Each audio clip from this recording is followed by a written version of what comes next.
ఆ 14వ అధ్యాయము 14వ అధ్యాయము 11వ వచనం చదువుదాం. మోషే నన్ను పంపిన నాడు నాకెంత బలము, నేటి వరకు నాకంత బలము, యుద్ధము చేయుటకును గాని వచ్చుచూ పోచుంటకు గాని నాకు ఎప్పటియో బలమున్నది. కాబట్టి ఆ దినములు యెహోవా సెలవిచ్చినట్టు ఈ కొండ ప్రదేశం నాకు దయచేయము. అనాలిక్యులను ప్రాకారములు గొప్ప పట్టణమును అక్కడ ఉన్న సంగతి ఆ దినం నీకు వినబడెను.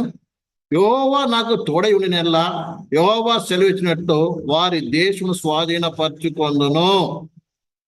కాలేబు వెళ్ళి యెహోషువ దగ్గర మాట్లాడుతున్నాడు. ఇగో పలానా స్థలం ఇవ్వమన్నాడు కదా దేవుడు, నువ్వు పర్మిషన్ ఇస్తే నేను చేస్తాను, వెళ్ళి దాన్ని స్వాధీనపరచుకుంటాను. నాకు ఆనాడు ఎంత బలం ఉంది, 40 సంవత్సరాల క్రితం ఎంత బలం ఉంది, అంత బలం ఉంది అని చెప్తున్నాడు.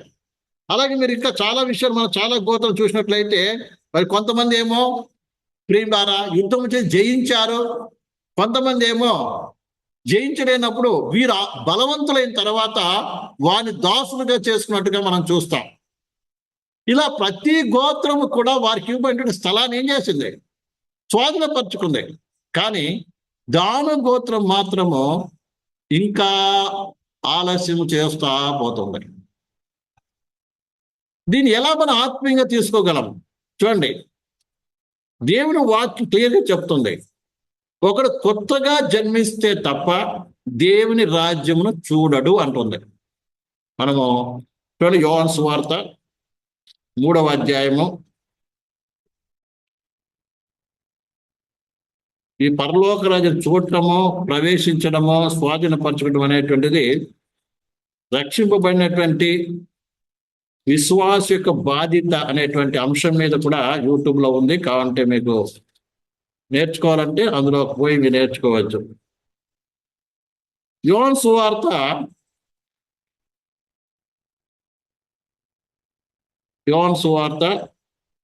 3వ అధ్యాయం 3వ వచనం.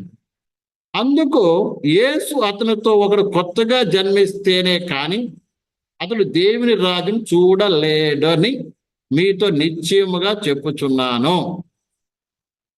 ఒక వ్యక్తి పరలోక రాజ్యం చూడాలి అంటే ఏం చేయాలంట, కొత్తగా జన్మించాలంట. అంటే పాపాలు ఒప్పుకొని మారు మనసు పొంది ఏం చేద్దాం, మారు మనసు పొందటం. అర్థమైందని, మారు మనసు పొందటం. తర్వాత రెండోది 5వ వచనంలో, ఒక నీటి మూలముగాను ఆత్మ మూలముగా జన్మిస్తేనే కానీ దేవుని రాజ్యంలో ప్రవేశింపలేడని మీతో నిశ్చయముగా చెప్పుచున్నాను. రెండోదండి, మీరు నీటి మూలంగా జన్మించాలి, ఆత్మ మూలంగా జన్మించాలి. అంటే అర్థమైంది, కేవలము మారు మనసు పొంది నీటి బ్యాప్తిసం పొందడమే కాదండి, పరిశుద్ధాత్మతో నింపబడాలి. విషయాన్ని బాగా అర్థం చేయాలి. నువ్వు పరలోక రాజ్యంలో ప్రవేశించాలి అంటే కేవలము నీటి బ్యాప్తిసం పొందడం కాదు, పరిశుద్ధాత్మ అభిషేకముతో నింపబడాలి. మీకు మరొక ఉదాహరణ కూడా చెప్తాను అన్నది. ఎందుకంటే అన్ని కనెక్టెడ్ ఉంటుంది. దేవుని ఉపదేశం ఎప్పుడు కూడా కనెక్ట్ ఉంటుంది, ఒకటి వ్యత్యాసం ఉండదు. మనం ప్రత్యక్ష గుడారంలో చూస్తాం.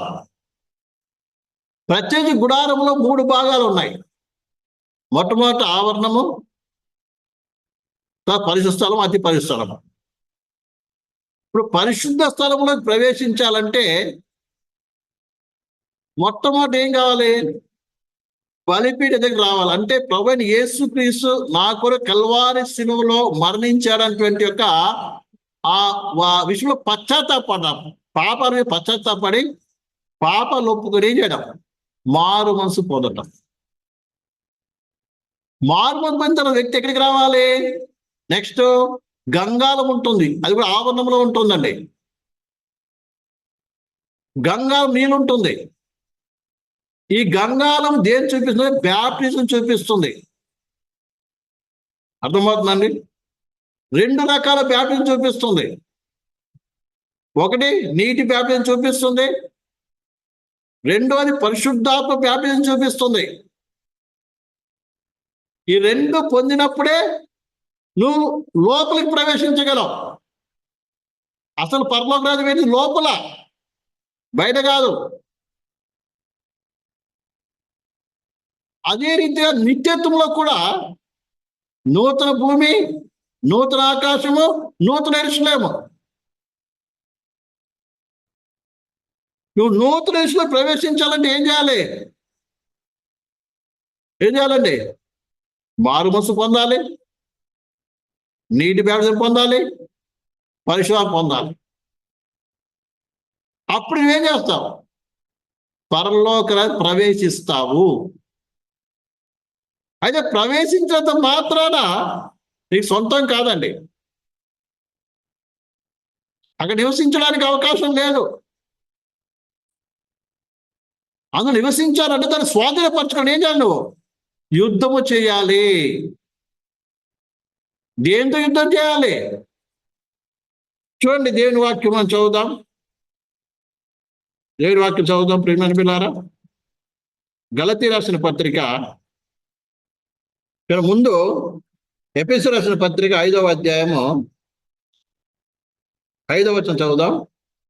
వ్యభిచారి అయినను, అపవిత్రుడైనను, విగ్రహారాధకుడైన ఉన్న లోబి అయినను, క్రీస్తు యొక్క దేవుని రాజ్యమునకు హక్కుదాడు కాడన సంగతి మీకు నిత్యముగా తెలియను.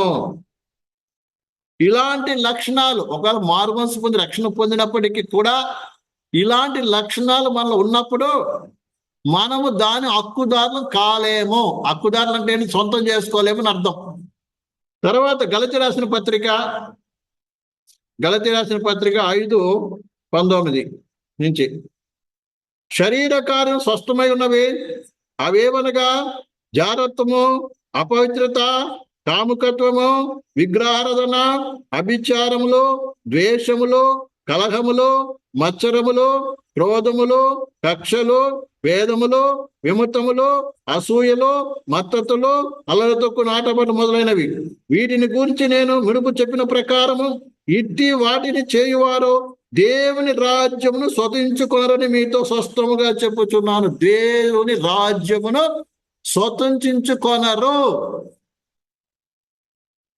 స్వతంత్రించుకోవాలంటే ఏం చేయాలి? సొంతం చేసుకోవాలంటే ఏం చేయాలి? ఇవన్నిటిని కూడా ఏం చేయాలి? త్యజించాలి, జయించాలి. అందుకే ఇది అన్ని శరీర కార్యములు. అందుకే రోమిల పత్రిక అంటాడు, ఆత్మ శరీరం చంపేలా మీరు జీవించగలండి. కాబట్టి శరీర క్రియలు, ఇప్పుడు విశ్వాసం మనము ఆనాడు ప్రియులారా వారు ఏ రీతిగా అయితే వారికి దేవుడు వాగ్దానం చేసి ఇచ్చేశాడు, మనకు కూడా దేవుడు పరలోక రాజ్యం ఇచ్చేశాడు. పరలోక పౌరులం అన్నాడు, మీ పేరుకు రాయబడింది అన్నాడు. అన్ని బాగానే ఉంది, కానీ దాన్ని స్వరించుకోవాల్సిన బాధ్యత ప్రతి విశ్వాసికి ఉందండి. విశ్వాసి కావచ్చు, సేవకులు కావచ్చు. ఎందుకంటే సేవకుల్లో కూడా ఏముంటుంది?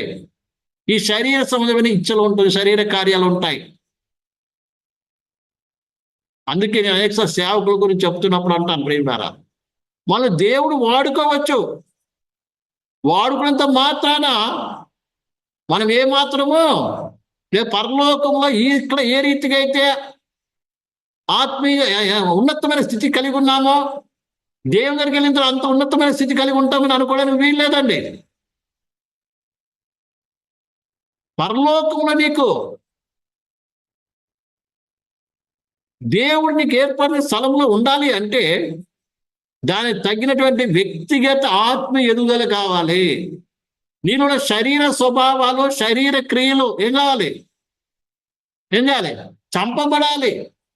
శరీర క్రియలు, శరీర కార్యాలను జయించాలి. జయిస్తేనే ఏమవుతావు? నువ్వు దాన్ని స్వతంత్రించుకోగలవు. నేను ఒకసారి పసిపిల్లల గురించి చెప్తున్నాడు, చెప్పాను, విన్నారో జ్ఞాపకం అని అనుకుంటాను. అనేకమంది గొప్ప గొప్ప సేవకులు ఉన్నప్పటికీ వాళ్ళు ఏ స్వభావం ఉంది? పసిపిల్ల స్వభావం ఉంది. ఏంటి పసిపిల్ల స్వభావము? కోపము, పగ, అసూయ, భేదాలు, కొట్లాట్లు, గొడవలు, ఈ శరీర సంబంధమైన కార్యాలు ఎవరైతే కలిగి ఉన్నారో వాళ్ళు ఇంకా ఆత్మీయంగా పసిపిల్లలే. వాళ్ళిద్దరు కూడా ఎంతో గొప్ప సేవకులుగా చలామణి అవుతుండొచ్చు. అలాగే సేవకులు ఒక నేనున్నాను అనుకుందాం, నాలో కూడా స్వార్థము, స్వయము, కోపము, పగ, ద్వేషము, ఇవన్నిటినీ పెట్టుకొని జీవించినట్లయితే నేనేమవుతాను? ఆత్మీయంగా దేవుని దృష్టిలో ఏం కాను, పరిపూర్ణ కాదు, స్వదించుకోలేనండి. దేవుని విషయంలో కోపం ఉండొచ్చు, రోషం ఉండదు, అది వేరే విషయం. పర్సనల్ గా ఎవరి మీద కోపము గాని, పగ గాని, ద్వేషము గాని, అసూయ గాని ఉండకూడదు. దాన్ని జయించాలి.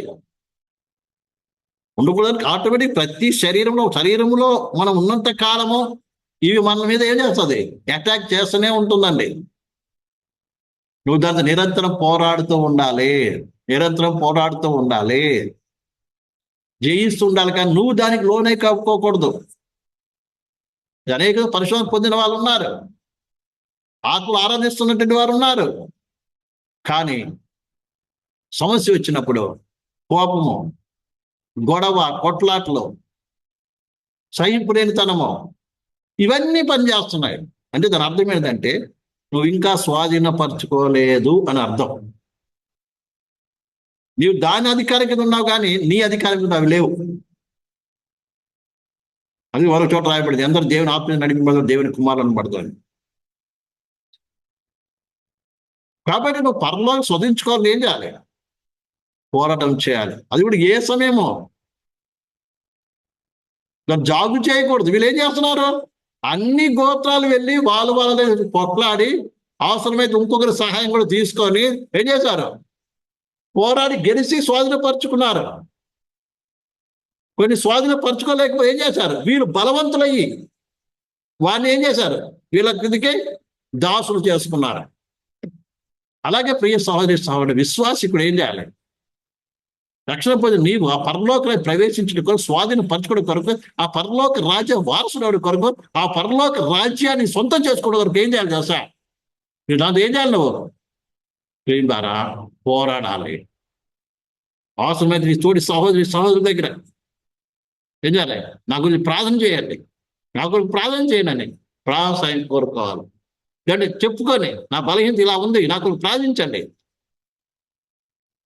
మరి సహాయం తీసుకొని ఇక్కడ ఏం చేయాలి? సలహాలు తీసుకొని, దైవజనులు కావచ్చు, ఇతరుల యొక్క సలహాలు తీసుకుని ఏం చేయాలి? దాన్ని జయించడానికి ప్రయాసపడాలి. జాగు చేసి ఏం చేస్తుంది? వీళ్ళు జాగు చేశారు, చివరికి ఏమైంది తెలుసా? విగ్రహం తీసుకొచ్చి పెట్టుకోవాల్సిన పరిస్థితి వచ్చింది. అలాగే అనేక మంది జయించలేని వారిలో ఏముంది? పర్మనెంట్ కొన్ని విగ్రహాలు ఉండిపోయాయి, కొన్ని లక్షణాలు అలాగే ఉండిపోయింది.